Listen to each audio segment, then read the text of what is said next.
Today on Aging Untold, reclaiming dignity. Aging adults can sometimes feel it's slipping away in everyday moments. Don't stop including adults in adult decisions. We'll explain how decision-making can be a collaboration between caregivers and seniors. Plus, imagine getting a letter from Social Security saying your deceased loved one was overpaid benefits, and now they want you to pay it back. Truly upset. We'll tell you what you can do if it happens to you. Then, this Louisiana woman discovered a musical gift that's transforming her community one performance at a time. Experts with advice and solutions. You're watching Aging Untold with Aging Well coach Catherine Ambrose, gerontologist Sam Craddock, aging expert Amy O'Rourke, and board-certified physician Dr. Ray Rogers.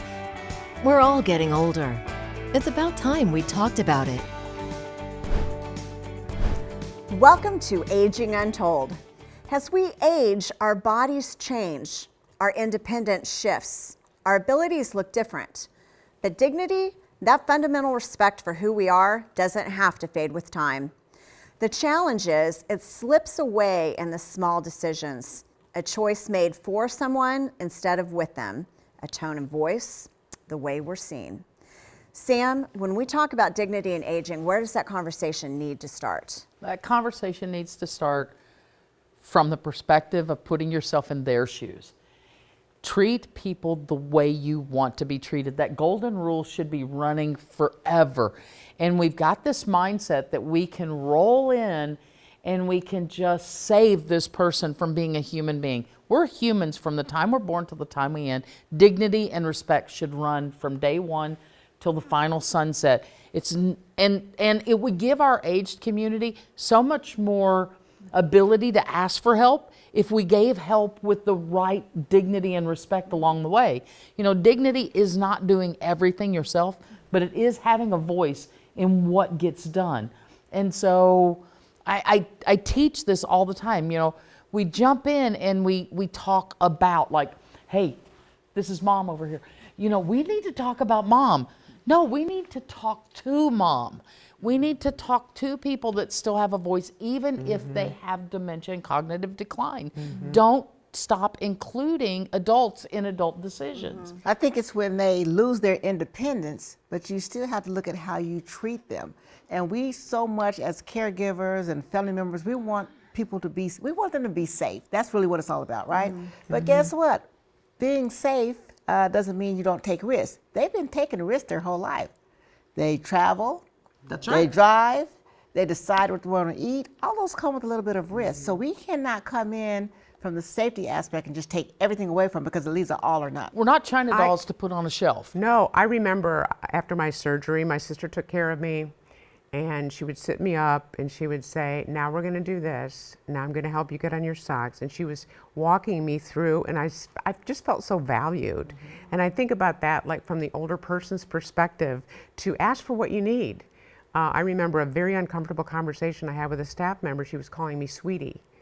And you know, some people might like that, but I don't like that. So I had to ask her, please don't call me sweetie. I felt disrespected. So I think it's important for the older person to also communicate how you like to be treated. And I see a lot of times they give up on that. Right. Oh, And yeah. they want so much to not make waves that they go along and they're like, yes, that's fine. And they don't speak up and really say what they want, or they'll only say it quietly to people that they trust, and you may have a bully involved that's not hearing. And I think we need to call that behavior out. I see this in families, and it is heartbreaking. You know, growing old doesn't mean you're growing invisible. That's right. No, and I think, right. you know, people don't understand what acts they do that rob people of their dignity. So that talking about and not to, that infantilizing language when you start treating Oh, the an tone adult of like voice. a child, Yeah. or talking in that little, Oh. you know, if you're giving a feeding assist, if you're helping someone older eat,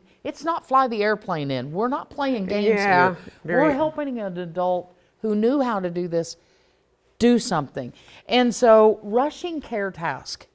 When you're a caregiver and you're rushing that person, you're robbing them of who they are. just because I move slower doesn't mean it. No, what I like is the staff member walking in, knocking on the door as they're walking in, not realizing that That's you right. knock on the door, you communicate, yeah, I'm coming in the room, my name is, and as you go in, not just barging in. Right. And another big one is ignoring their comfort levels. I've seen staff members do this, and I've seen family members do this. Their homes are oftentimes much warmer than we're comfortable with, but going in and turning the air, cranking the air up. Or how about the radio? Or the How about radio, the music? or turning, just changing their environment to meet our needs Right. and not respecting that is a huge rob of dignity. And people do it all the time, Yeah. and they don't see it. Turning the TV down, not turning it up, turning it down. Well, it might be your job, but it's their home. Right. And they want to feel like they're still living. Right. Of course. We want to feel safety, but life without a risk is safe. But it also means that you may be having them go like they feel like they're not living. Right. I think Right. that's true. So I really want to share that dignity starts slipping away when you don't use your voice and when you don't let people know your wishes and you don't plan in advance. You've got to have these conversations because otherwise you're giving away your power. And I absolutely agree that you need to speak up, but you can't speak up unless you know you're being heard. And so for the caregivers, for the family members, listen to the cues, treat people like you want to be treated. Absolutely. And I love the rooms where it has what a person did, all the things they did in their life, so that caregivers come in and they know who they are as a person. So they That's all respect they them. want. They want to be known Yeah. who they Are. Yeah. Yes, Exactly. Because we're so attached to our identity, and I think that just really signals that this person is loved, and this They person matter. matters. They Absolutely. matter. Still ahead, dizziness, a hidden threat to independence. One of the most common reasons that people will go to the doctor is because they're dizzy. We explore what causes it and how to regain your balance. But first, when Social Security overpays a beneficiary, who actually pays the price? One man never thought it would be him. You stop somebody's source of income, what can you do? You can't pay your bills. And my wife and I, we would be devastated because we still got bills. We'll tell you what recourse you have when Social Security comes calling.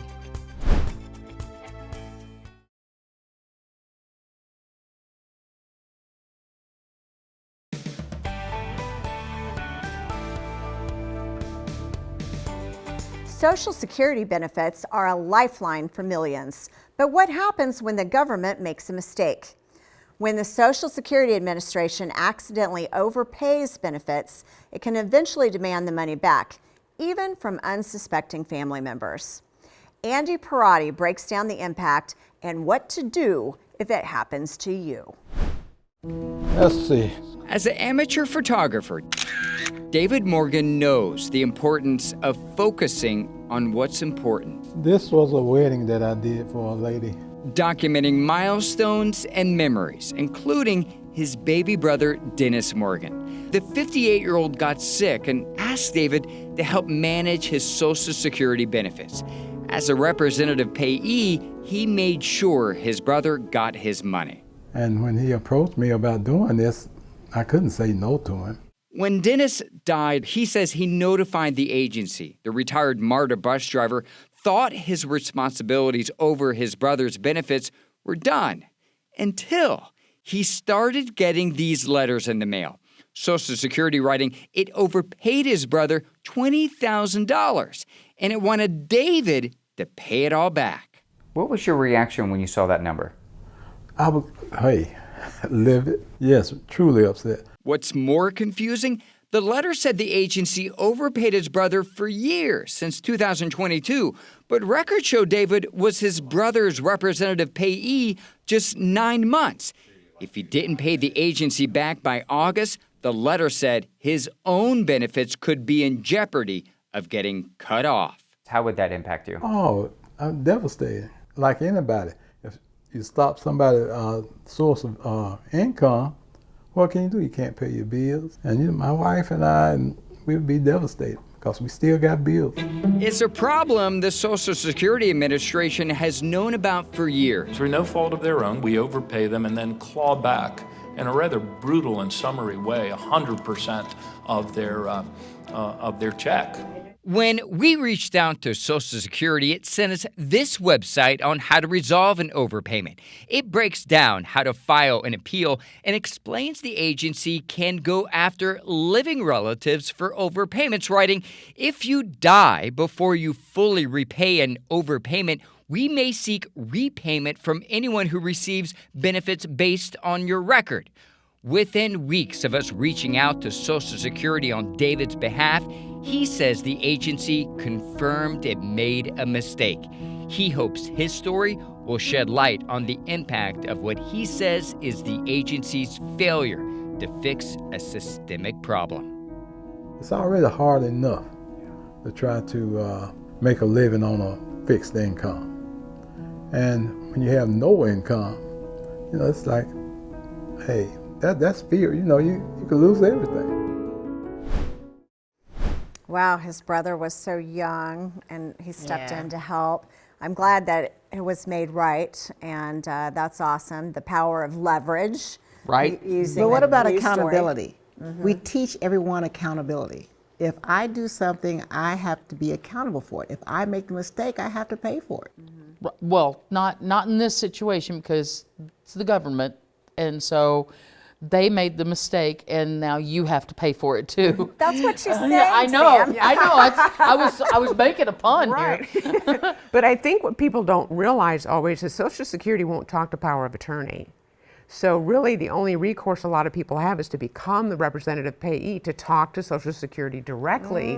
So he's caught between a rock and a hard place. He had to Exactly. become the rep payee to In talk order to Social Security. And now And he now gets he dinged for added what they that did. burden. Exactly. And when you become the rep payee, then you you're on become the hook. That's right. That's right. That's the scary thing. So I think people need to know, really, when you take that responsibility on, protect yourself, watch it make sure that they're paying the right amount, and you're gonna be on the hook. There's no way to know temporarily. when they've overpaid him for years and years and years, and he only had a short period of time where he was the It's rep hard. payee. It's hard. And I'm sure there's instances out there where they get overpaid rightly, they get overpaid wrongly. I was feeling so bad for him. My blood Yeah. pressure went up, Right. and I thought they couldn't claw back on something else, for heaven's Right? sake. Exactly. So glad they got that fixed. We've got more coming on Aging Untold. Coming up, finding hope. She brings sunshine to us. How one woman is bringing the joy of music to others.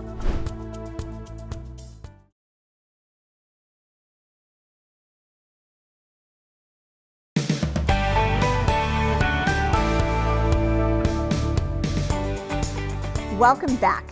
Standing up too fast, turning your head too quickly, or feeling the room start to spin, and suddenly you're experiencing dizziness. It changes everything: your mobility, independence, and quality of life. Dr. Ray, dizziness shows up in different ways: vertigo, lightheadedness, and balance. What's the difference between these, and why does it matter? Well, it matters because greater than 33% of falls occur because of whatever the reason was for dizziness. The difference is the dizziness is not a diagnosis, it's a symptom. So you have to find that why. So why is that person dizzy? And it's a common form of reason going to people going to the doctor. One of the most common reasons that people will go to the doctor is because they're dizzy. And you have to listen to how they explain it, because it means different things to different people. So if I'm saying that this room is spinning and this is what's going on with me, that's probably inner ear. But if I'm saying, hey, I'm dizzy and my balance is off and all that, that could be circulatory or metabolic or medicine. I mean, metabolic, my blood sugar might be low. I might have anemia. I might have electrolyte imbalance. But if I'm saying my walking is off and I'm not really straight, that could be neurologic. So you have to find the why. So that's where the workup is going to come in.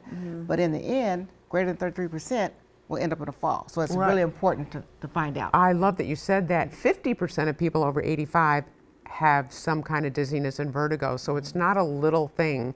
And what I've seen with people with dizziness, one, they don't get the medical help that they need, but they have too much pride.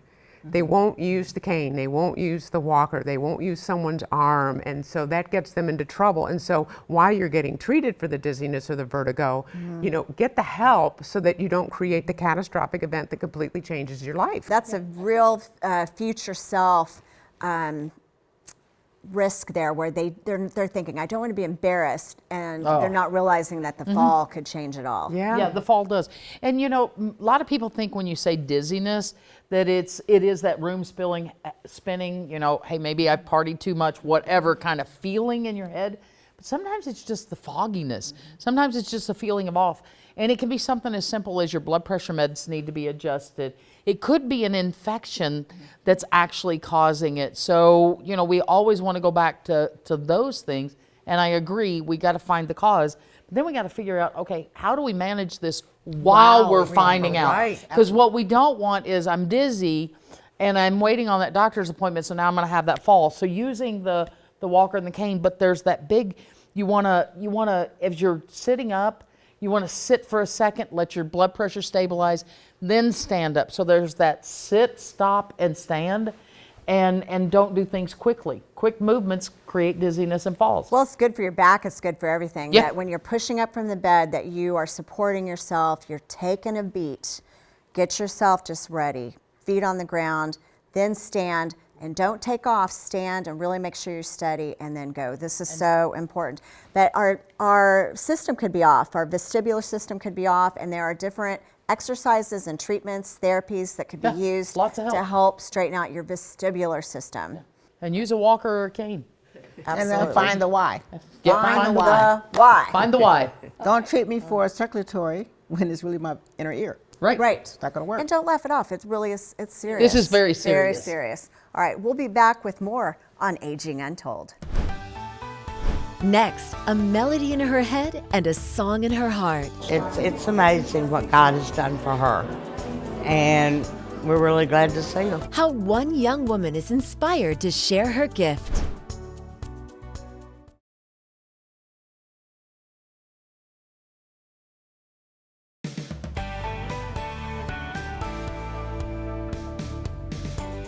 All of us are blessed with a gift. For some, though, it takes a little divine intervention to bring it out. For a Louisiana woman, a trip to church changed the dire outlook of what medical professionals said her future would look like. Reporter Aaron Dietrich shows us what inspired hope. In a North Monroe home with no TV in sight, entertainment is not an issue. Hope Abel is in the house. A small but grateful audience is loving this morning rehearsal. At age 6, I was told by a professional to prepare myself that I'd have to institutionalize her by age 12. Hope was not lost. This 26-year-old's fate changed nearly a decade ago with a routine trip to church. Open mic night. If you have a gift, come on up, share it with us. And she runs, and I tried to grab her, but I missed. So I'm sitting there, I'm praying, oh Lord, don't let my baby be embarrassed. It was in Hope's hands as she left her first audience speechless. She sits down and she plays the full score to her favorite movie, The Sound of Music. Musicians and ministers surround me. Why didn't you tell us? Well, You had no clue. I had no clue. I walk into church with my sweetheart, and I walk out of church with a musician. Touched with this newfound gift, Hope set out to spread her joy. We just started knocking on doors, and doors opened. Area nursing homes welcomed her in with open arms. She brings sunshine to us. These are not one-time engagements. Sometimes you play for the 50, sometimes you play for the 1. It doesn't matter. Hope's schedule is jam-packed, making as many as 6 to 7 appearances a week, totaling well over 200 for the year. When the road is cold. One verse at a time, she has blossomed into a crowd favorite. It's amazing what God has done for her. And we're really glad to see her.